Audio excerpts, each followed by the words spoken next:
very good morning. You're watching the Breakfast News on Rajya Sabha television. My name is Aishwarya Kapoor and here are the headlines. Goa Chief Minister Manohar Parrikar to be accorded a state funeral in Panaji today.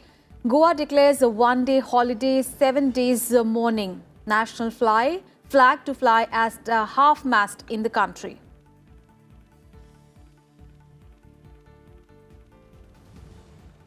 President, Vice President and Prime Minister condole Parrikar's demise. Political leaders across the country express grief at the passing away of the 63-year-old former Union Minister and Goa Chief Minister.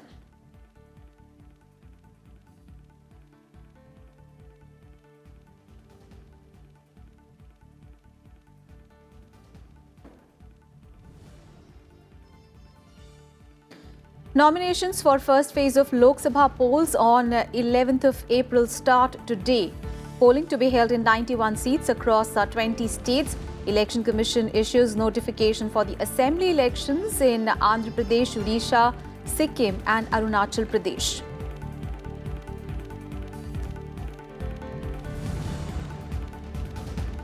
BJP announces 123 candidates for 175 seats for Andhra Pradesh Assembly. YSR-CP releases a full list of candidates for both Lok Sabha and Assembly seats.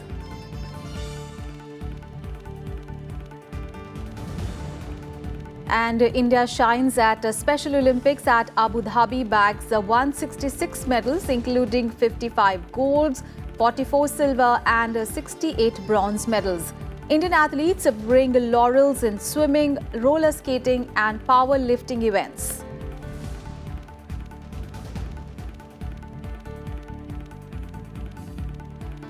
The last rites of Goa Chief Minister Manohar Parrikar will be performed at Miramar in Panaji today. The entire country plunged into united grief on Sunday after Manohar Parrikar died at the age of 63. Parrikar's mortal remains will be kept at the BJP head office from 9:30 a.m. to 10:30 a.m. today, before shifting them to the Kala Academy. Now, people will be allowed to pay their last respects to the Chief Minister at the Academy between 11 a.m. and 4 p.m. And Parrikar's final rites will be performed at 5 p.m. The central government has announced a national mourning. The Union Cabinet will also meet to condole his demise. The Goa government has also declared one-day holiday and 7 days of mourning. The national flag will fly at a half-mast in Delhi, the Union territories as well as the state capitals.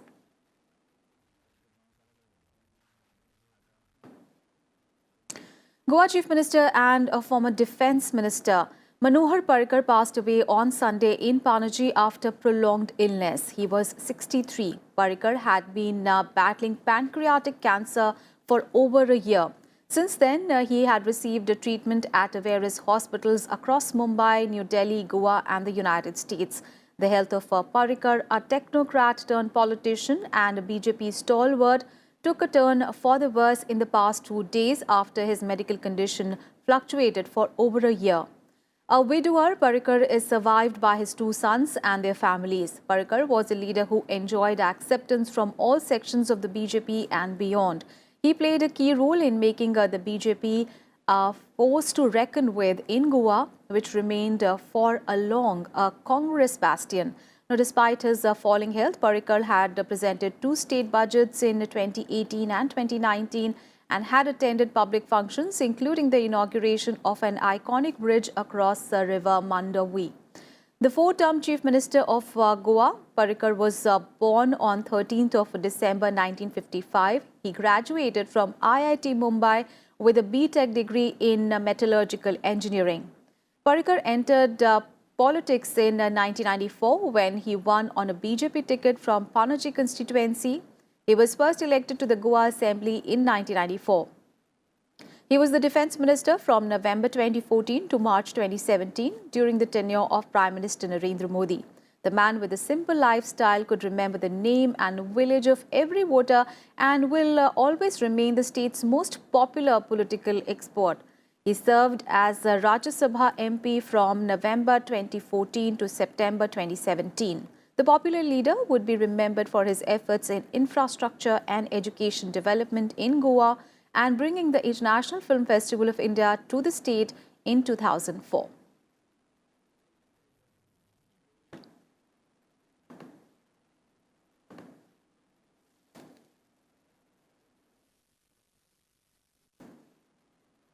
President Ramnath Kovind expressed grief over the passing away of Manohar Parrikar. In a tweet, President Ramnath Kovind said it is extremely sorry to hear the demise of Manohar Parrikar after an illness born with fortitude and dignity. He said that he was an epitome of integrity and dedication in public life. Manohar Parrikar's service to the people of Goa and the people of India will not be forgotten.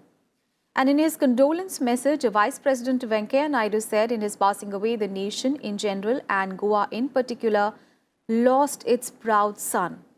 Prime Minister Narendra Modi also condoled the death of Parrikar, hailing him as an unparalleled leader. He said that Parrikar's impeccable service to the nation will be remembered by generations, deeply saddened by his demise. Home Minister Rajnath Singh said that Parrikar was known for his honesty, integrity and simplicity and served the nation and the state of Goa with great diligence. Defence Minister Nirmala Sitharaman said that he was a sincere, honest and sensitive political activist. Condoling to death, Congress President Rahul Gandhi said that Manohar Parrikar was a respected leader and was admired across party lines and was one of Goa's favourite sons.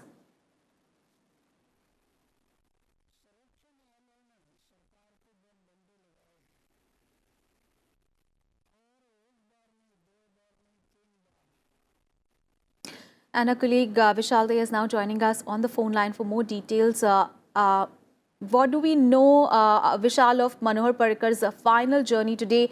We understand that the funeral procession is to begin at 4 p.m. and the last rites will be performed at 5 p.m. at the SAG grounds in Campbell. Well, yes, you're right. And in fact, Manohar Parrikar's mortal remains will be kept in the BJP head office in the state capital, Panjim, from 9:30 to 10:30 as per the schedule. And then later on, the public will be able to go ahead and pay their final respects to him at Kala Academy in Panjim itself. Manohar Parrikar has had a illustrious political career for more than 3 decades, starting 1991, as you pointed out, when he first contested Lok Sabha polls, although that was not the election which he won, but later on, 3 years later, in 1994, his actual journey began when he won the Panjim seat. And there are several firsts to his name, in terms of what he did in public life and in terms of his achievements as well. In fact, he was the first IITian to become a chief minister when he, took oath in 2000. And one of the most, well-known and well-regarded image of Manohar Parrikar is that of a man who happens to be the chief minister, but is seen, riding pillion on supporters' two-wheelers, dressed in half-sleeve shirts, sandals, and then this was a very, very usual sight in the Goan capital Panjim and nearby areas as well. Specifically during the campaign days. I myself seen in 2007 when we were covering him for the assembly elections, he could be seen, just hailing a ride from a local supporter and moving on, for campaigning from house to house. And that was not the only, demeanor of Manohar Parrikar during the election campaign. He was a very, very, articulate man. He was the one who could be reached by everyone in the state from the electorate. And as you pointed out earlier, that he was the one who was known to have, memorized, or rather used to recognize almost everyone by his name and by the village they belong to as well. So that was a very astute quality as a politician, as a human being, which Manohar Parrikar had both when he was the chief minister and when he was the leader of opposition in the Goan, state assembly as well. And let's not forget, his 3 years, almost 3 years as the defense minister as well. Those are the days which are fondly remembered by everyone, starting from, his staff at the defense ministry, as well as, those soldiers whom he met, and the kind of, approach he had towards all the work. So all in all, going by the messages which have come in from all top leaders, as well as if you speak to any local person down there in Goa, everybody would be missing him from now onwards. Absolutely. And following the death of Manohar Parrikar, the centre has announced a national mourning today, and it declared that the national flag will fly at a half-mast across the country, and 7 days of state mourning will be observed throughout Goa from 18th of March, that is from today, to 24th of March, after the death of Goa Chief Minister Manohar Parrikar. Thank you so much, Vishal, for all those updates there. And several union ministers and political leaders have also expressed grief over the demise of Manohar Parrikar. Manohar Parrikar जी का हम सब के बीच में न रहना न केवल Bharatiya Janata party के लिए, देश के सार्वजनिक जीवन के लिए अपूर्णीय क्षति है। बचपन से एक कार्यकर्ता के नाते नीचे से काम करते करते राष्ट्रभक्ति के संस्कार के साथ मृत्यु पर्यंत सार्वजनिक जीवन में अनेक बड़े बड़े पदों पर रहने के बावजूद भी निष्कलंक जीवन रहा। उनका राजनीतिक जीवन पूरी तरह से सादगी से भरा हुआ था और कुछ मूल्यों के प्रति वो पूरे जीवन भर पूरी तरह से प्रतिबद्ध रहे और एक फर्म कन्विक्शन के एक ऐसे नेता थे, दृढ़ इच्छा शक्ति वाले नेता के रूप में उनकी एक मान्यता थी। और देखा होगा कि जीवन के अंतिम क्षणों तक बराबर अपने को उन्होंने सक्रिय बनाए रखने की कोशिश की। शरीफ आदमी थे, चाहे वो दूसरी विचारधारा के थे, लेकिन व्यक्तिगत तौर पर वो अच्छे थे और अच्छे पार्लियामेंटेरियन थे। उनकी इस अचानक मौत से सभी को दुख हुआ है और मेरी पूरी सहानुभूति उनके पूरे परिवार के साथ। कई मायनों में एक आइडियल पर्सन थे, एक इतने बड़े राजनीतिक हस्ती जो देश की रक्षा मंत्री रहा हो, जो गोवा की लंबे समय तक मुख्यमंत्री रहा हो, और कभी प्लेन में जाए बाजू की व्यक्ति को पता भी ना चले कौन साथ में जा रहा है। वो एक अच्छे व्यक्ति थे और अपनी एक छाप गोवा में रखे थे और वो डिफेंस मिनिस्टर के नाते भी बहुत अपने विचार अलग रखे, चाहे वो कोई भी डिफेंस का मैटर हो, बड़े संजीदगी से उसको सुलझाने की कोशिश करते थे। उन्हीं के कार्य और कर्तृत्व के कारण गोवा में भारतीय जनता पार्टी की सरकार बनी। बाद में पार्टी के आदेश के अनुसार उन्होंने संरक्षण मंत्री पद की भी जिम्मेदारी ली और जब पार्टी ने आदेश दिया तो फिर से वो गोवा के मुख्यमंत्री बने। उनका जीवन बहुत ही सादगीपूर्ण था, पार्टी के विचारों के प्रति कटिबद्ध था, समर्पित था, ये उनकी विशेषता थी। कैंसर की बीमारी जब डॉक्टर ने आगे कोई उपाय नहीं है ऐसा बताने के बाद भी लगातार काम करते रहना, और पिछले महीने में हमारे एनआईटी का शिलान्यास उनके घर में ही हमने किया और तब भी उनके जज्बे को सलाम करने के लिए मैं गया था। आज हम सब ने एक महान नेता को जरूर खोया है, साथ में एक बहुत अच्छे इंसान को भी खोया है और ऐसी क्षति भरने के लिए मुझे लगता है बहुत आसान नहीं होगा। ये बहुत ज़रूरी है कि भारत की राजनीति में मनोहर पर्रिकर ऐसे लोग और हों। आईआईटी मुंबई के एक बहुत ही प्रभावी ग्रेजुएट इंजीनियर, विचारधारा के प्रति समर्पित, बहुत ही योग्य प्रशासक, कड़े फैसले लेने की क्षमता, लेकिन सहजता, सादगी और पूर्ण ईमानदारी। उन्होंने लगातार लोगों के लिए जो काम किया है, मैं ऐसा मानता हूं कि उसके कारण गोवा की और देश की राजनीति में एक उनकी अलग छवि हम सबने देखी। ये व्यक्ति भारत माँ का सच्चा सपूत था। And now all the news related to the upcoming Lok Sabha elections.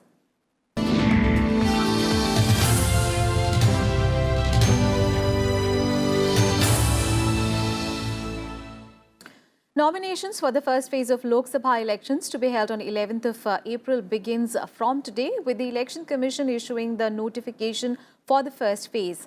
91 seats from 20 states will go to polls in the first phase. The last date for filing of nominations for the first phase is the 25th of March. The scrutiny of nominations will take place the next day, while 28th of March is the last date for the withdrawal of nominations. All 25 seats in Andhra Pradesh, 8 seats in Uttar Pradesh, 4 seats in Bihar, 5 seats in Uttarakhand, 7 seats in Maharashtra, 2 seats in West Bengal, 1 in Chhattisgarh, 2 seats in Jammu and Kashmir and 17 seats in Telangana will vote in the first phase. Voting will be held for 2 seats in Arunachal Pradesh, 1 seat in Manipur, 2 in Meghalaya, 1 in Mizoram, 1 seat in Nagaland, 1 seat in Sikkim, 1 seat in Tripura, 1 seat in Andaman and 1 seat in Lakshadweep. The Lok Sabha elections will start on April 11th and will continue till 19th of May in 7 phases, and the counting will be held on 23rd of May. Notification has also been issued simultaneously for the assembly elections for 4 states, Andhra Pradesh, Odisha, Sikkim and Arunachal Pradesh.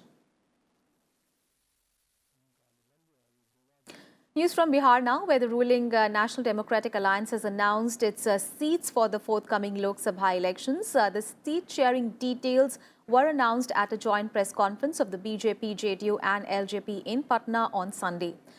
Now, according to the agreement reached, BJP and JDU will contest 17 seats each, while LJP will field candidates in the remaining 6 Lok Sabha seats in the state. The list of candidates will be decided after the parliamentary board meeting. And the Bharatiya Janata Party has announced the first list of 123 candidates for the Andhra Pradesh Assembly elections.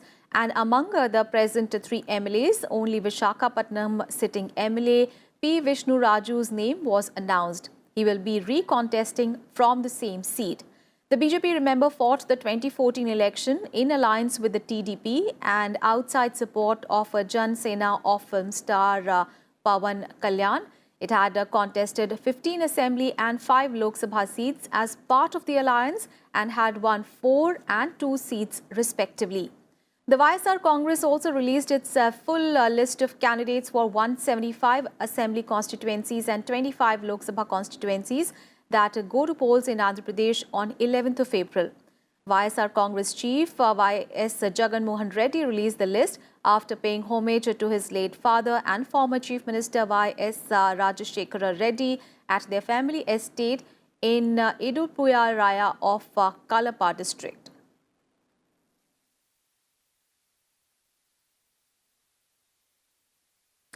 News from West Bengal now, where the state unit of the Congress party called off the seat-sharing talks with the CPIM-led Left Front for the Lok Sabha polls.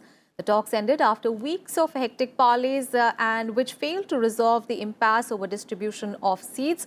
The decision by the Congress paved the way for a 4-cornered contest in West Bengal between the Trinamool Congress, the BJP, Left Front and the Congress. The Left Front has called a meeting today to discuss its next course of action now.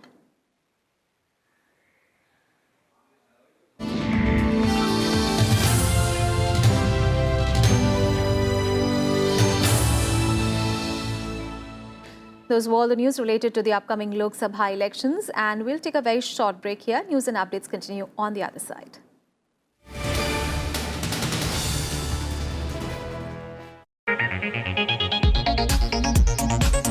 सुंदरता Korea के लोगों की जीवन शैली में शामिल है। सुंदरता उनके मन में है और सुंदरता उनके हृदय में है। मैं हूं अखिलेश सुमन और अभी हम हैं सियोल के ब्यूटी वैली में। हम आपको दिखाएंगे क्या है ये ब्यूटी वैली और क्या होता है इस ब्यूटी वैली में।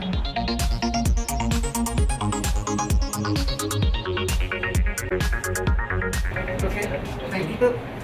तो लेजर का प्रयोग हुआ मेरे चेहरे पे। My face was confronting with laser.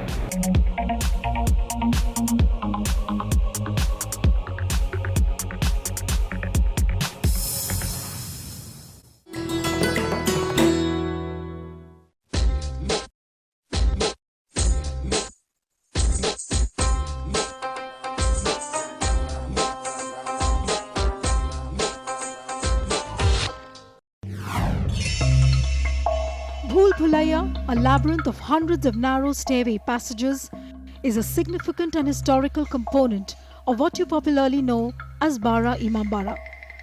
Some of these narrow stairways have dead ends, some end at precipitous drops, while others lead to entrance or exit points. Historically, Bhulaya was constructed to confuse the enemy intruder, and the narrow lanes of the labyrinth can make anyone feel lost. The structure contains various strategically built hollows in the corridors.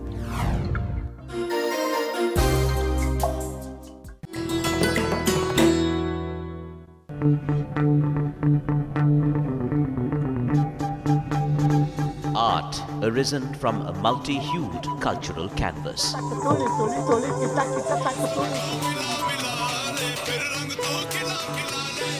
Tradition and cultural fervour dating back centuries.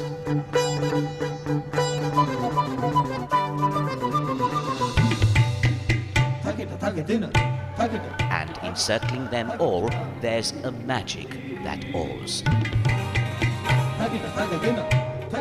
Embrace your nation's brilliant human warmth.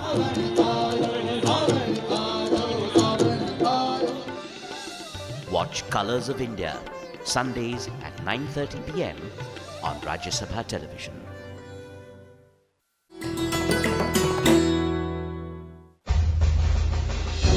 Enter the majestic forecourt of Rashtrapati Bhavan and you'll come across the Jaipur column. A gift to the Viceroy from Savai Madho Singh, the Maharaja of Jaipur, to commemorate the creation of the new capital. The 145-meter high column is crowned with 6 pointed crystal stars on a bronze lotus, and inside the stone shaft runs a steel tube which weighs a little more than 5 tons. The base of the column has text conceived by Lord Irwin and Sir Edwin Lutyens inscribed on it.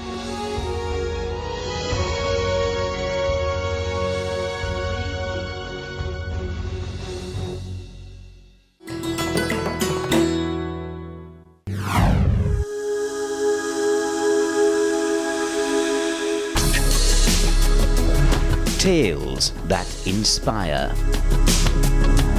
Stories of social change. A salute to diversity. Promoting public discourse. Events that motivate. Inspiring the innovative spirit. Watch Rajya Sabha television documentaries.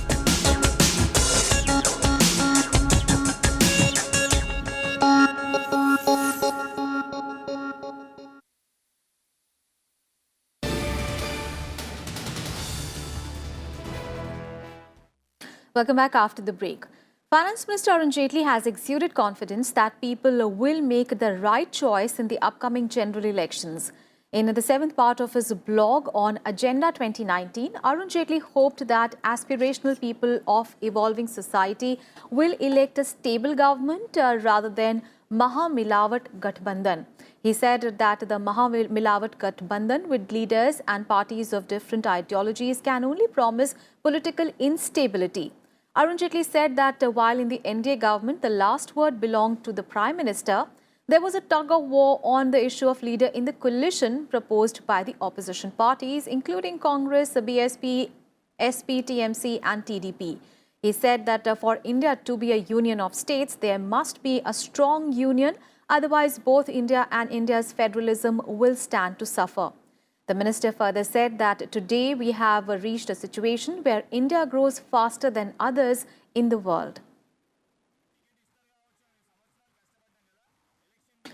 Former Supreme Court Judge Justice Pinaki Chandra Ghosh was on Sunday recommended to be the first Lokpal or Anti-Corruption Ombudsman of India. His name was finalized and recommended by the selection committee comprising of Prime Minister Narendra Modi, Chief Justice Ranjan Gogoi, Lok Sabha Speaker Sumitra Mahajan, eminent jurist Mukul Rohtgi, and Leader of Opposition in Lok Sabha and Congress member Mallikarjun Kharge, who was called in as a special invitee to the selection committee meeting, did not attend the meet. Ghosh was appointed as the judge of the Calcutta High Court in 1997 and went on to become the Chief Justice of Andhra Pradesh before his elevation to the Supreme Court in 2013. The appointment has come through 5 years after the Lokpal Act was notified for effecting a panel of ombudsmen to look into the cases of corruption and maladministration by the public servants. The government was prompted to make the selection after the Supreme Court set the end of February deadline. The Lokpal Act, which was passed in 2013 after a nationwide anti-corruption movement, provides for setting up of the Lokpal at the centre and Lok Ayuks in the states to probe corruption complaints against top functionaries and public servants, including the Prime Minister and the Chief Ministers. Now, what makes the Lokpal powerful is the authority under the law to investigate complaints against current and former Prime Ministers, Union Ministers, Members of Parliament, government employees and the employees of public sector undertakings and key employees of non-governmental organizations receiving more than 10 lakh rupees a year in foreign contributions, among others. The Lokpal has to work in tandem with the CVC or the Central Vigilance Commission. It can direct any investigating agency, including the CBI, to look into the allegations of graft under the Prevention of Corruption Act.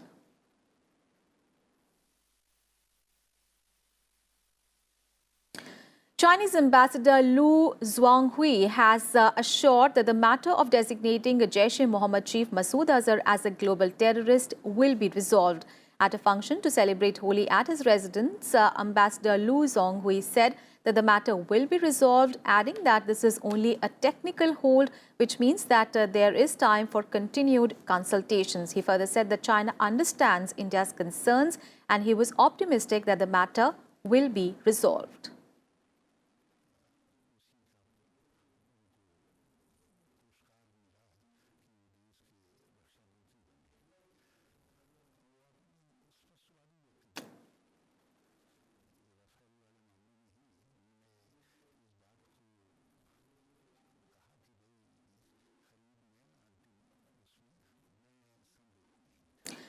And 5 Indians are confirmed to be dead in the ghastly terror attack on 2 mosques in Christchurch, in which 50 people lost their lives. The High Commission informed that Immigration New Zealand has set up a dedicated web page to expedite the visa for the family members of Christchurch victims. The Indian mission also said that a support group has been established in Christchurch to assist the families. In another tweet, the Indian High Commission urged people to also donate blood. Meanwhile, in New Zealand, investigators have been examining the bodies which are due to be returned to relatives for burial by Wednesday. Tributes have been paid to the 50 victims, while some 34 people still remain in hospital. The attacker, identified by authorities as Australia-born Brenton Tarrant, targeted immigrants during Friday prayers. He appeared in court on Saturday. And in Special Olympics, India has bagged 166 medals, including 44 golds, 54 silver medals and 68 bronze medals so far at Abu Dhabi. In roller skating, Supreet Singh from Haryana in 1000 meter, Rishabh Jain from New Delhi in 1000 meter and Priya Prakash from Maharashtra in 100 meters won a gold medal each. Amanjot Singh won the gold in the squat contest after lifting 385 kgs. And that is the wrap on this edition of Breakfast News. Thanks for watching. Have a great day ahead.